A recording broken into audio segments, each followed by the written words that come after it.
Welcome to the Overlady Reads, the show where I, the Overlord Jeebus, have a wife who reads. I like how you have one in the show. This week, my wife Lucy, I'm Ben by the way, my wife Lucy read... Warbreaker! I remembered it that time. I say this week, but we are recording this the day after we recorded Elantris because you just blew through Warbreaker. Well, when we sat down to record Elantris, I was 70% of the way through. Yeah. And then I finished it that night because at that point in the book, you can't not read the whole thing. You're getting used to those Brandon Sander launches. Yeah, when it gets going, you just can't put it down. You just can't put it down, yeah. So yeah, that was fun. He's a master of those. So, Warbreaker. Yeah. What did you think? I really liked Warbreaker. I love the way that the characters worked. Yeah. I love the city that they were in. It was really beautiful, really colourful. Don't ask me names. I really love the magic system. Yes. Can't understand the magic system, but I like it. It's super simple. You have breaths, and you have colour, and you have commands, and you have objects. But there's so many things that you can do. Combine them together. There's so many things you can do, and he hasn't told us. I know, right? The book gets into so many things. It covers the basics. This would be if we... I need a good, 200 pages of Basher sitting down and being like, right, you can do this. You can do this. I need that. Yeah. I really love the whole the God City. Yes. Where they all live together. Well, live next door to each other. Yeah. They've got a little creche that they all live in. They've got a pantheon where they can all hang out and listen to the priests. They play games. They hang out. They just chillax. They have a good time. I really enjoyed this book. Good, excellent. It's funny you mention the amount of color in this book as well. Yeah. Because I think the story goes after writing Mistborn Era 1. Yeah. His publicist or the publisher or Peter or one of them was somebody was like, "Hey Brandon, Era 1 is really drab and grey and miserable and the sun's fiery red and the sky's grey and the land's grey and everything's grey. Can you write something with a bit more colourful, with a bit more colour in it?" And Brandon was like, "Can I?" And he wrote a whole book with nothing but colour in it. And it was very colourful. It is very colourful. I felt like I needed to wear a brightly coloured top. Look at that. I didn't even think about that. Of course you didn't. I know, right? Speaking of the colourful though, right? I'm gonna flex a little bit here because I'm gonna get out my Warbreaker leatherbound. The one that I'm not allowed to look at. The one that you're not allowed to look at because I kept it in the cellophane because you do not read these books. These books are to be looked at. I've read all the others. But I just love the there's writing on it. Has anyone translated this writing? We should translate this writing. There's writing on it. You've had this for a year. You've refused to open it, and now you're finally looking at it, and you're like, "Oh, there's writing on the outside." Beautiful. Look at the beautiful colouring. Do you know what? It's just if you opened it, there'd be writing on the inside. I don't believe you. And there'll be pictures. Love pictures. Excellent. But I wanted to show off my leatherbound because it's the Warbreaker leatherbound is my favourite leatherbound. Yeah. So far. So let's get into Warbreaker, a bit more of the specifics.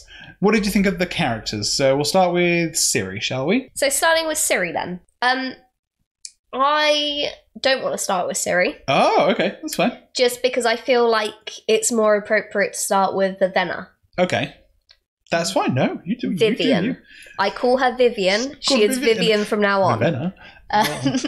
I was just proving that I actually know her name, but in my head it's Vivian. Okay. So that's how I read This is a Dilf Dialef situation, is it? Okay, that's fine. Yeah, Dilfy. So, Vivian has been brought up her whole life to be the God King's wife, because the second she turned 22, she was going to be shipped off to go and marry him. Yes. And then she turned 22, and her dad's like, "Oh, we've literally spent 22 years making the perfect queen. She knows politics. She knows how to play people.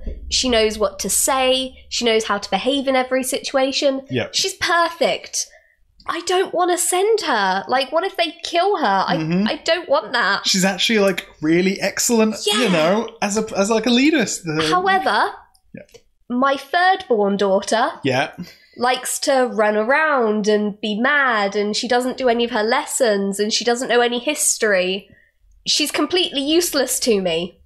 And she is not doing a good job here. I'm going to send her. Yeah. Because if he's going to kill one of my daughters, I want it to be that one. I want it to be the rubbish one. So... Dad of the year he is. Absolute dad of the year.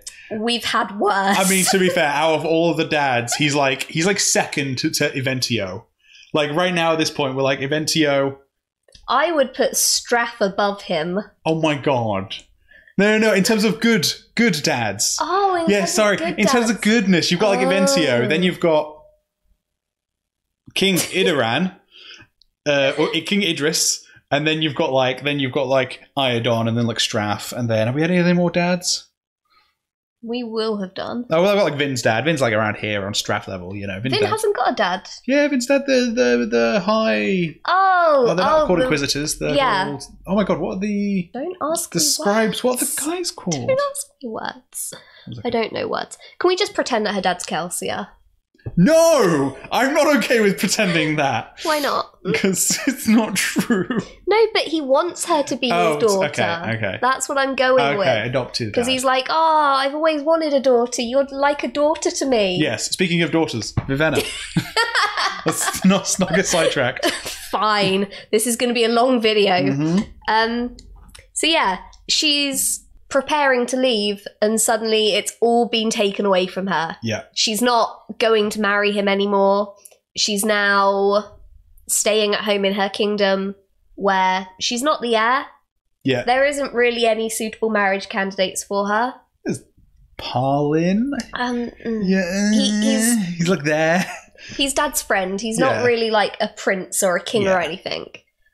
So now she has nothing. Yeah. She spent her whole life training and preparing, and now she's got nothing. Taken away.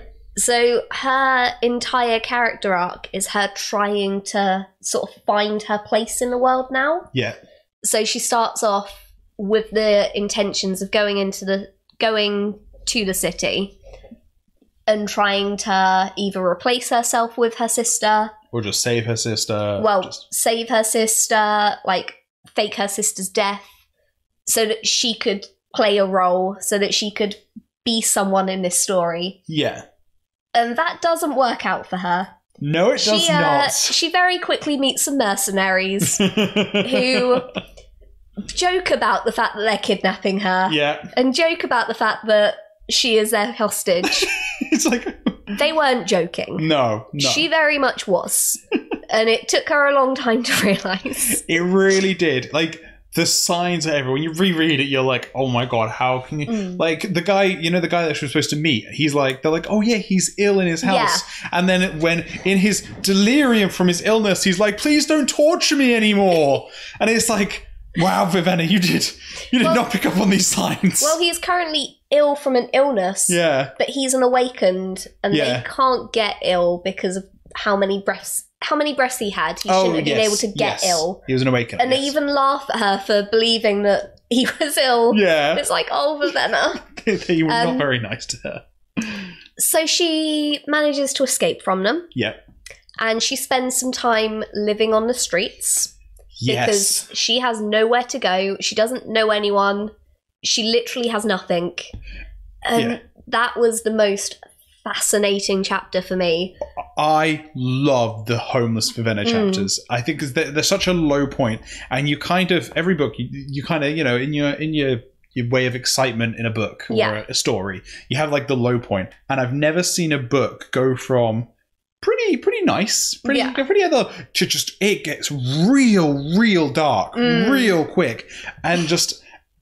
It's almost to the point where it's uncomfortable. Like, Brandon doesn't do uncomfortableness, really, I found. Yeah. Bad things happen. Well, very quickly after being on the street, yeah, she gets some guy, like, sort of mugs her to get her to strip all of her nice clothes off. So she's literally in her like sleeve, I think she calls it. A slip. It's sort of like a really, really thin dress that you wear underneath your dress. Yeah. And it comes down to about her knees, so she's not really got any clothes on. Yeah. And she's trying to beg for food and money, but she has no idea what she's doing. She's not very good at it. No. So she ends up pretty much starving. She sells her hair at one point because she just needs money for food so badly. And that's such a horror because it's like... Yeah, it's such an uncomfortable, horrible thing to go through, and he gets it across so well. It sticks in your mind, those chapters. For me, it was after she's gone a couple of weeks without any food, and she's just staring at the prostitutes in the brothel like... Should I? Yeah. And it's like, oh, Vivenna, please don't. Oh, no, Vivenna, please don't. Luckily, she gets rescued by Vasha. Yes. So all is good. What else did I have about her? Oh, I love how when she... So it's quite early on in her sort of time in the city. She goes in and she looks up at Ciri's box. And Ciri stood in her box in a beautiful, like, gold gown. Yeah. Her hair is, like, the light blonde of happiness. And she's just staring up at her sister and she's like, oh, poor Ciri. I feel so awful that she's having to do this. She must be so unhappy right now. All the horrible things that she's going through right now. And it's like, her hair is blonde for a reason. Yeah. Like, she's really not that unhappy. Like, even though, obviously, at that point in the story, she hadn't got to know the God King at that point. Yes, yeah. But, like, she was having a great time. She was finally out of the palace. Yeah. And, like, she didn't need any sympathy. She was quite all right. Yeah. And then... Vivenna's the one who ends up going through the horrible, horrible things and needing helping and the sympathy. Well, I love how when she goes to the part of the city that's inhabited by people from her homeland, she's like, oh, my people being forced to live amongst the prostitutes and the thieves and all of the awful people. Yeah. And it's like, no, he's like, those are your people. Yeah. They chose to do that. It gives them money. They want money. So that's what they do. You just got to live with it. And she's sort of like, has that like, oh, this moment. situation is not what I thought it was. Yeah. Like she quite quickly gets clued into what life in a city is like. Yeah. And in the end, she ends up enjoying it. Yeah. Once she's back with Vasha. Yeah. And he teaches her how to use the breath. Yeah. And he brings her in on his plans and she trusts him. And she realizes that actually this guy does want to help. Yeah. And what he's doing will help. And she joins him. Yes. And she ends up finding herself. Yeah. She realizes that actually she doesn't want to be someone's wife. She doesn't want to be a princess or a queen. Yeah. She quite enjoys being a bit of a like assassin rogue type. Roguish, adventure-y. And kinda. She wants to keep following Vasha because he's really cool. Yeah. Like Vasha is the best. Speaking of Vasha, you want to go on to Vasha next?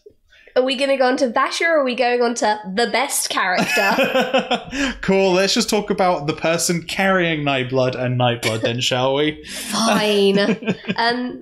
So I found Vasha really interesting because obviously you find out at the end that he was one of the 5 scholars. Yeah. And he was like the original like God King. Yeah. And that's why he's so powerful with breath. That's why he knows how to do things that others don't know how to do. Like there's the time where he erases the girl's memory. Yeah. Where it's like, we still don't really understand how in Awakening you would do that. Yeah. I know some people, there's some really good theories out there somewhere. I don't read that stuff. But you don't read that stuff, that's fine. It's all good. I think I should also point out quite early on in this video, I probably should have pointed out by now, I read books on a Kindle. And because of that, it didn't have any of the annotations for this book. Yes. Because nobody told me it was free online. Oh, yeah. You bought it on the Kindle store, and then I was like, oh, but it's free online. You're like, yeah. It's not like I don't own it in like 3 different copies already. You know, what's another one? Yeah. Let me just get this one reading, shall I? Don't throw it. You use it as a poster. Don't shout at me. So because I was reading it on Kindle, it didn't have any of the chapter annotations or anything like that. Yeah. So there's probably bits of the book that I might have missed out, I've not interpreted properly. That's fine. The book's supposed to stand on its own. Yeah. And I think we've already talked about, which is the biggest thing that's in the annotations, is not in the book, is the identity of Claude. I think is one of the biggest, like, it's Arsteel. Oh yeah. Because that's not in the book. It took me a minute to work out who Claude was. yeah. I don't do names. Yeah, Arsteel. Claude being Arsteel is just, it's hinted at because Arsteel's Arsteel is a super good swordsman and Claude's a super good swordsman, and like, you know, but it's never talked about in the book, and that's a purely annotation thing. Yeah, and I think that's probably one of the biggest things. I think, but yeah. There's just a lot of background information on like writerly stuff in the annotations. Yeah. So I thought quite early on reading this book that Vasher was some kind of like king. Yes. I thought that maybe the Pancall. I don't know. I thought maybe he was like their lost prince or something. Yeah. And he was gonna like rise up and become the new like king of the city. Yeah. Like that was one of my early theories. And then there was a chapter where someone was talking.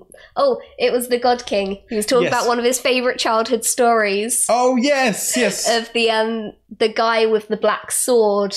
And I was like, that's Vasher. That's Vasher. Clearly Vasher. And I'm glad it was. Yeah, there's a lot of imagery of a man with a black sword, and it's all Vasher.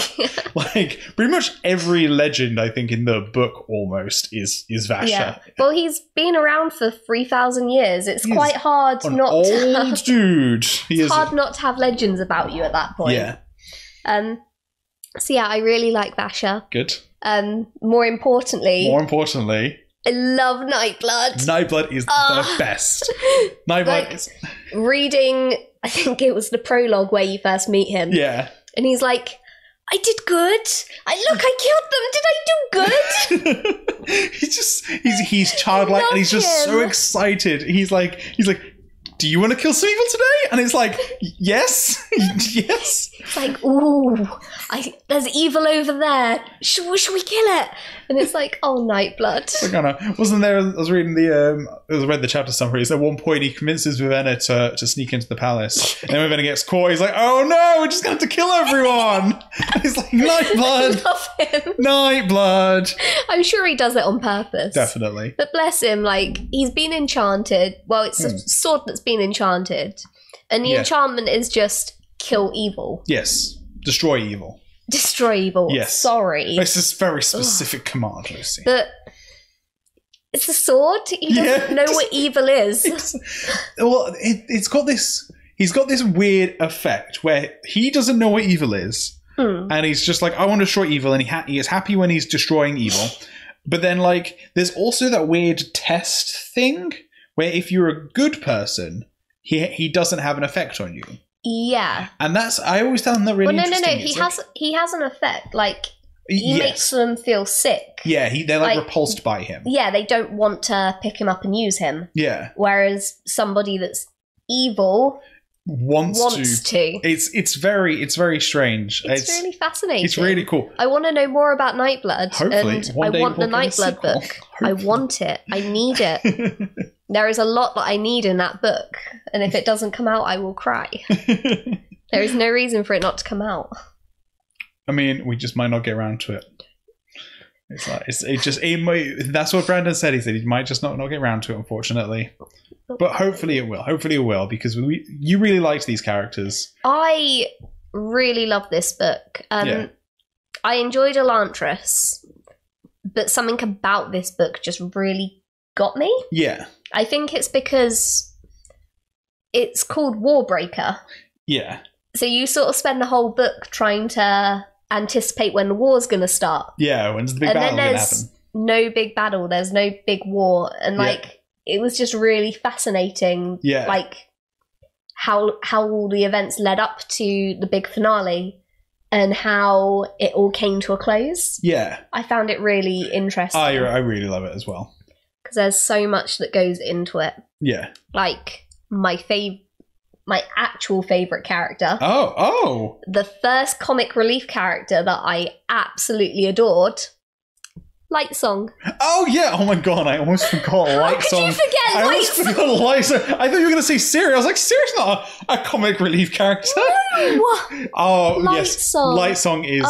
yeah. Like Vivenna, he has such an interesting character arc. Yeah. Like, he starts the book being a god and just who doesn't believe in his own religion. Yeah. Doesn't really care for it. Just sort of does what he thinks he should spend his day doing. Yeah. Just kind of quickly gets through his duties so that he can go and drink and just nothing. Lounge about. Yeah. And he very quickly, like, he starts realizing that he's having the same visions, like nightmares, and he thinks that there's something that's going to happen. Like, he keeps seeing a big, like, tempest. Yeah. He keeps seeing, like, a ship and a shipwreck. And he keeps thinking that... Sorry, not shipwreck. Oh, yeah, like a ship being tossed about in a storm. And he quickly convinces himself that this is something that's going to happen. Yeah, that it's the destruction of the city. And yeah. Well, no, he has that as well. They're two different things. And he becomes quite fascinated with the fact that he's known as the Brave. I think Like Song the Brave sounds familiar. I think it's either brave or bold. It's something like that. Yeah. But he becomes fascinated with, well, how do you know that? Yeah. And his main priest... Lalara? I don't know how to say his name. I'm going to call him Lama. Okay, that's fine. Cool. Lalarama. So Lama is like, you died in a brave way, don't worry. And he's like, yeah, but how? And he's like, well, I can't tell you. Yeah. And he's like, so he starts trying to work out, you know, why am I known as brave? He starts realizing that he's got a couple of attributes from his old life. Yes. Like, he can juggle. Yes. And he's like, well, how does this play into the story? Yeah. He's like, cool. What? Did I work at a circus? I'm also really good at maths. Like, so he starts trying to want to know who he was before he became a god. Yeah. Because he just doesn't believe in himself at all. Yeah. And he's one of the returns that has military codes. Yes. So, what's her name?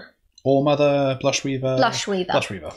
She starts trying to get his codes for his undead. Yeah.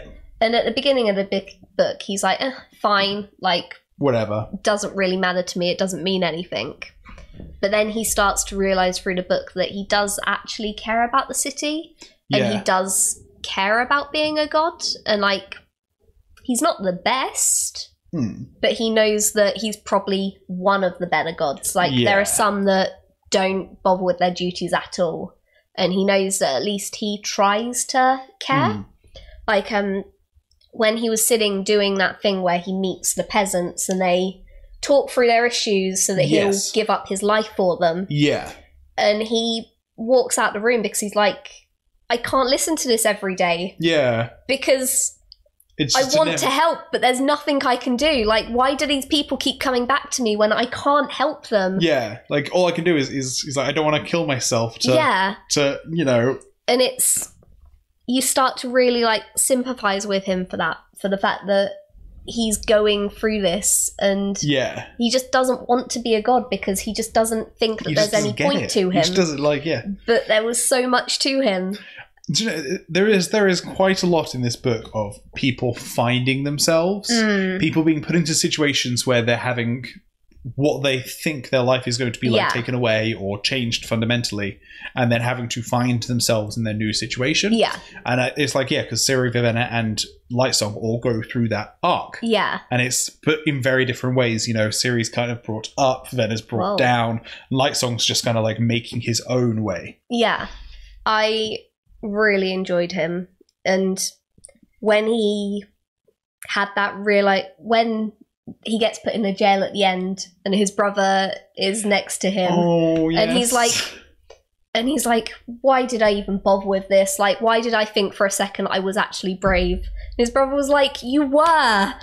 Like, I used to be this god's priest and I saw just how little he cared and I was really losing my faith. And then we went on a family boat trip and you ended up dying to save my daughter. Yeah. And you got brought back and it made me believe again because I finally had a god that I knew I could believe in. Yeah. And you've not been perfect, but you've been what you needed to be. Yeah. And it was just such a beautiful moment between lovely. Him and Llama. Yeah. I can't say his name. It's okay. And I feel like I just ruined a beautiful moment. It is. I love that where his brother is just exasperated with him, just being like you keep saying, that you're nothing, that you're nobody, that you've never done, you can't do anything right, but you did do something right. You did like the best thing a person can do, and like you gave your life for someone else, and then you brought back, and it's so lovely. And then when he's sitting there in his jail. And he finally realizes that the war vision that he's been having is happening in front of him. And then he realizes that it's because he's supposed to use his breath to restore the God King. Yeah. And it's like... It's amazing. Like, it's such a lovely, end to his character. Yeah. I just wish that he had been returned afterwards. I know. I need more Lightsong. I know you don't like it when a character you like dies. I don't. Especially when the ones I don't like get to live. Shall we do Blushweaver next? Yes. Because she was an interesting character. She was an interesting character. She, the way that the gods seem to work is that they become what they perceive a god to be when they get returned. Yes. So if they think that a god's really toned and muscular, they come back really muscular. Yeah. Blushweaver interpreted her goddessness as being lust. I think so. Is that said in the book? Yeah. Okay. She interprets, because she's the goddess of, harmony. Yeah. And she's interpreted that as meaning, lust or love or something like that. Yeah. And because of that, she's very lustful. Yes. She's very voluptuous. Yes. And I don't know whether she does it consciously or subconsciously. Yeah. But she flirts with everybody. All the time. All the time. And then because she's got a really good relationship with Lightsong. They're very close. And because of that, she is constantly, making remarks at him, should we take this to the bedroom? Yeah. And because that's their sort of bantery relationship, it plays really well. Yeah. And, it plays off quite nicely. Because he's like, no. Yeah. We do this every day. He's like, here you go again. And she's like, here I go again. But then she'll drop it and she'll move on to a different subject. So I quite like that about her. Yeah. And the fact that because... it works well in this situation because of the relationship they've got. Yes. Where they've got this bantery friend relationship. Yeah. And it flows really nicely between them. Yeah. And obviously at the end when she dies in front of him and he's like... Yes. Oh. He's like, oh. Do you know what? I always remember that moment because for some reason in my mind, you hear about the gods and they're all perfect physiques or ideal physiques. And they've got the divine breath, and they're all super are they super strong? I can't remember. I don't think they are. Okay, they've got they've got the divine breath that gives them fifth heightening, so they're immortal, and you get the impression that they're superhuman. Yeah. But then you kind of get this moment where Blushweaver's throat gets slit, and you're like, oh, they can just they just die like when you stab them. Like they, as godly as they are just like humans at the end of the day, and you can kill them really. And that I really liked that moment because I remember up until that moment not kind of realizing the danger they were in, and when that happens, you're like, oh no. Oh no, they can actually like die really easily, and this is a problem. Yeah. Yeah. And it was very sad. Yeah. I absolutely loved in this. Yeah. The sort of relationship between Subaru and Siri. Oh yes. So obviously she meets him the first time on their wedding night. Yeah. They don't have a ceremony because he's God King, and therefore you don't need one. You're just married to him. Yeah. So she goes to perform her wedding night duties, and he's just sitting there staring at her. Yeah. And she's just waiting. And she has a good couple of weeks of just waiting, and he's just not reacting to her at all. And she's like, what do I do? So she's like, I'm going to try and seduce him. So she like goes over to him, and like he freaks out at the fact that she's getting too close. Yeah. And sort of he just gets up and walks out when she gets too close. He's like, oh, girl, walk away. No. Like she goes to touch him, and he like flinches back from her. Yeah. And then she like tries to talk to him, but obviously he doesn't respond. Yeah. And then he shows her the fact that his tongue's been cut out. Yes. And her perception of him immediately goes from this evil, horrible God King that likes to do like ritual sacrifices and doesn't care and just wants war and destruction. And she immediately just sort of goes, oh, he is a prisoner. He is a puppet. Yeah. And then I think it's because at this point she's like taken to sleeping in the bed because she's like, well, if I'm here all night, I might as well just sleep in the giant bed we've got. Yeah. And then one evening he like goes and sits on the edge of the bed, and like he starts pulling his top up, and she's like, oh no. No. But then like he pulls out his childhood book. It's so sweet. It's his one memento left from his childhood. It's the only possession he has, because obviously the way gods work, people are constantly bringing them things, and then once they've used it once, it all gets burnt. So this is like, he's kept this since being a small child, and he loves this book of stories, and he just wants her to read him the stories. Yeah. Susaron is absolutely adorable. And then he's like, please teach me to write. So she teaches him to write quite quick. Like, he picks it up really quickly because he's not childlike. Yeah, he's still an adult. He just can't speak. Yeah. And as soon as he learns to write, they start communicating. Yeah. And she realizes that he's a really lovely guy, and she really likes him. And he likes her, and he wants her. He's never left this palace. Like, he was returned as a newborn baby. Yeah. So he has never stepped foot outside of his palace. So he's like, what's it like in the outside world? Yeah. What are mountains? Oh yeah, the whole exchange about what mountains are. And then when Siri tells him, he's like, I want to let you go so you can go see the mountains. He's like, no, you can't tell until we go see the mountains because we're not supposed to be communicating. And it's like, he's like, but you like the mountains, I want you to be happy. And she's like, but I am happy. Yeah. It's beautiful. Yeah. And like, why she didn't sleep with him like sooner, I don't know. But like one evening, because obviously at this point they know they know they don't want to try and conceive a child. Yeah. So she doesn't want to make a baby with him. Yeah. So she's not sleeping with him. Yeah. But then like one evening they're sitting there talking, and he writes some really cute things on his board about her, and she's like, well, I can't resist you now. She's like, fine. But they end up kissing for the first time, and then she's like, this isn't enough, like, come back. she's like, come on, we've got a bedroom, you know. It's just such a lovely moment. It is. Like, they've spent like months just writing to each other and having little picnics. Yeah. And like he just wants to do good for her, and he just wants to create a nice kingdom with her, and it's just so lovely. Yeah. It's beautiful.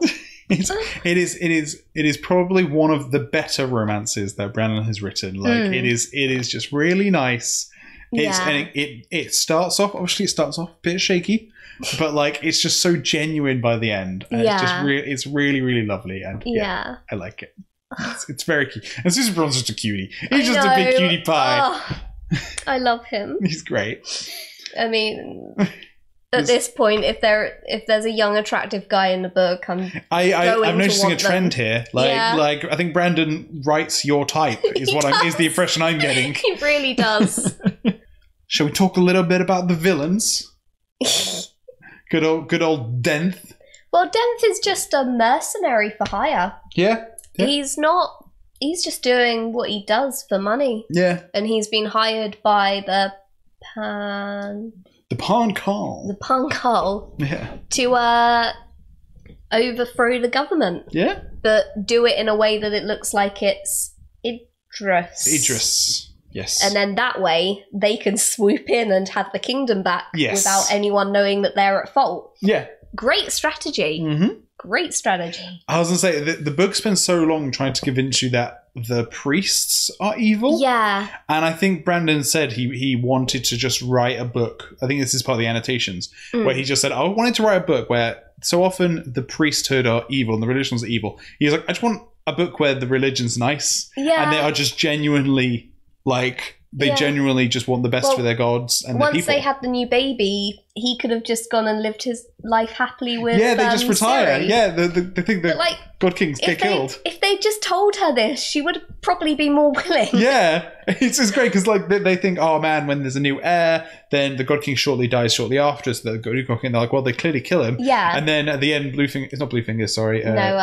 Yeah. Trilides is like, we don't kill you. You just pass your breath into the next person. You can retire. You just go sit in a cabin somewhere and have a great time. And it's great. Oh. Yeah. I was like, oh, it's great. Yeah. I like that part. It's very good. And then I loved Denth and Tonks. Yes. I love Tonkva. Tonks is fine though. Gosh. So when I was reading the book, in my head it was Death and Tonks. Yes. I couldn't, every time I see Denth, I can't not see Death. Yeah. That's how I read it. Yeah. So it was Death and Tonks. Yeah. I like the way they sort of play off of each other. And obviously, I love the twist that they were two of the scholars. Yes. Is Tonkva one of the scholars? Maybe not. I know. I don't think he was, because... I can't remember, to be honest with you. You got Denth, who's Trilides, which is one of my favourite names in the Cosmere. Then you got Arsteel, who's Claude. You got Vasha. You got Shashara, who's dead. And you got Yeasteel, who is off. Yeah. Yeah. Cool. But he's got Tonks with him. Yes. And Tonks just likes to murder things. Yeah, he's just a psycho. He's just a literal... Tonks is that child you have where you go into the back garden and there's a squirrel dissected. You're like, yep, that good old Tonks. And he's great. Yeah. He just likes to kill things. He's like Nightblood. Yeah. Yeah, Vash has got Nightblood and Denth's got Tonks. I loved the standoff between them because obviously Vasher is a great swordsman. Yeah. That's why there's so many legends about him. And Denth can stand up to him. Yeah, Denth's even better. That was an equally matched fight. Yeah. He only won because he managed to catch him off of his game. Yeah. By giving him all of his breaths. Yes. That was a fantastic move. It's so because the book mentions multiple times that because Vivenna gets a load of breaths 2 or 3 times during the books. And she always mentions how it hits you with a wave of emotion. And then a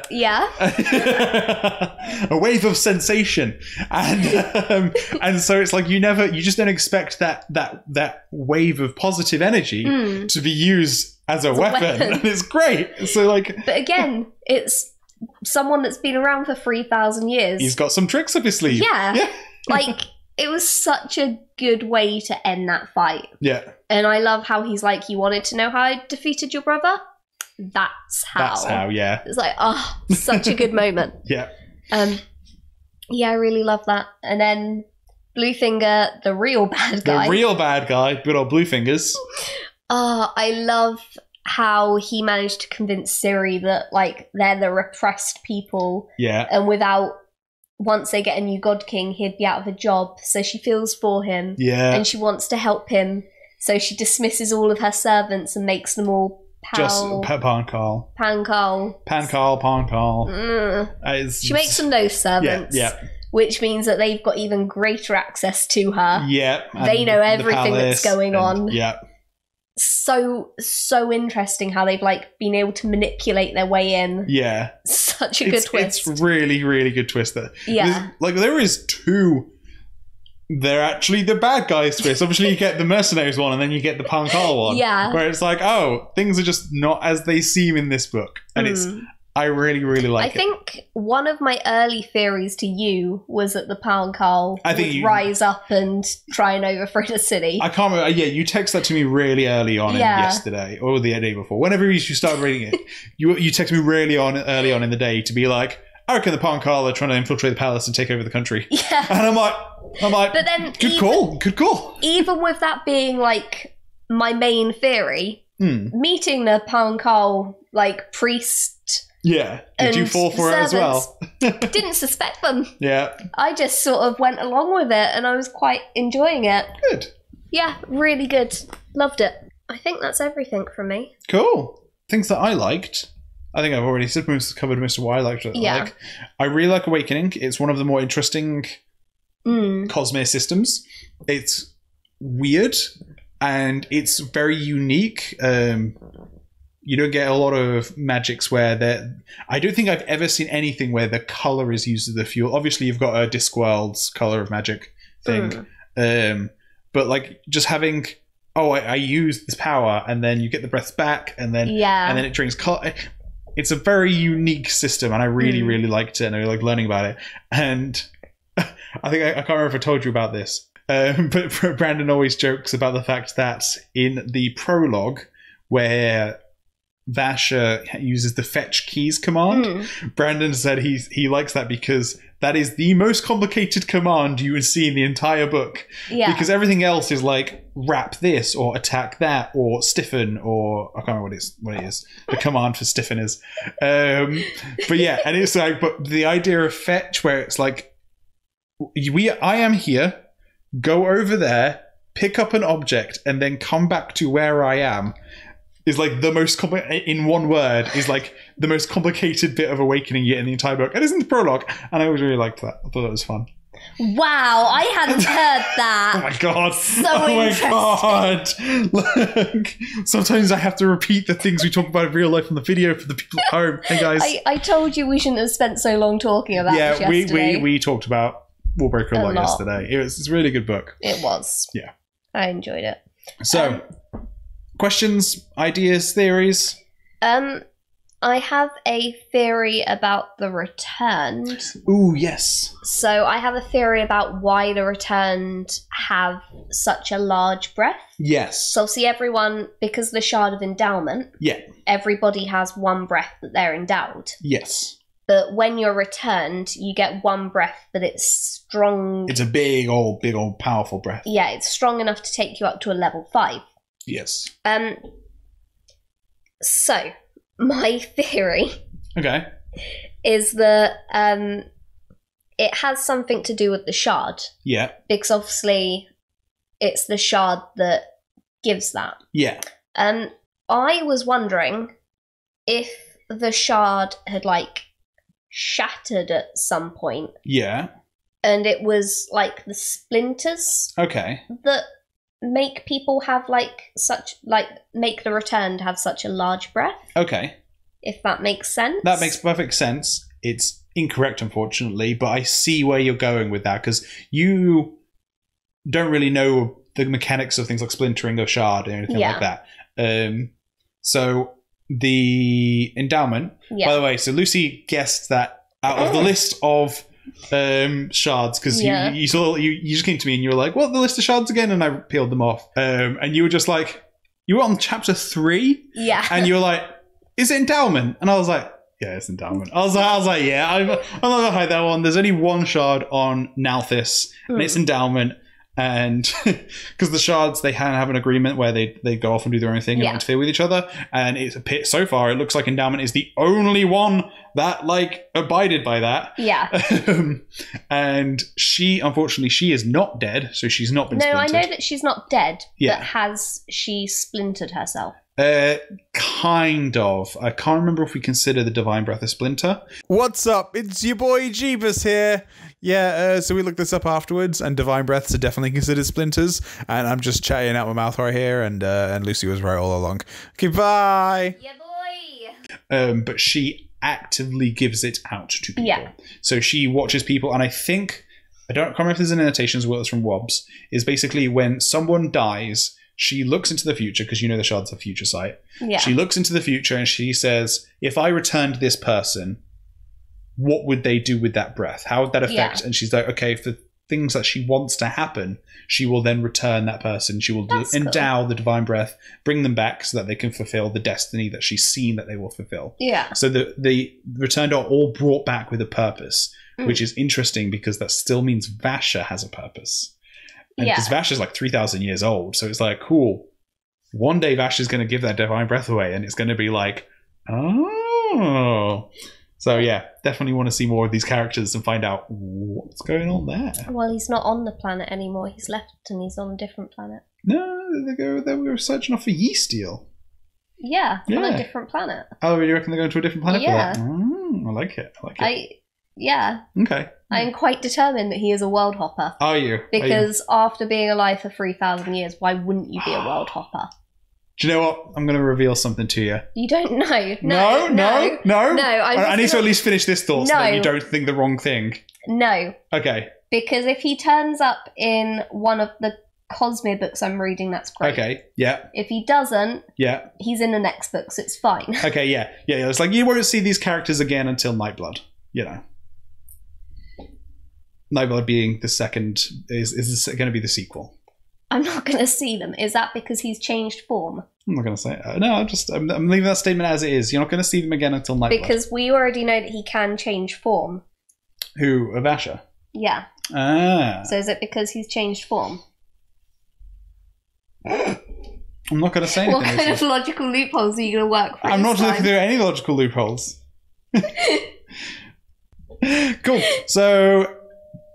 Yeah, that was a good theory on the Divine Breath. You were most of the way there. You say that. No, my God, you have good theories, and you have lots of good theories. So we tell you have good theories, but they're just wrong. Right. I don't believe I am. Okay. Anything else? Any other questions? Any other? No, I just want more Warbreaker. Yeah, and I think a lot of us do. I can't understand why there wouldn't be a sequel. Because it just might not be necessary. I mean, hopefully it is. But I don't know anything about how Subaru is as a leader. Yeah. Because we've not seen him as, the new God King. Because obviously now that he's got access to the breath and he can actually start helping people, we don't know how he's now going to change the kingdom. Is he going to keep the other gods around? Yeah. Is he going to, sort anything else out? Yeah. I need to know. Lightson kept talking about the jungle. Yeah.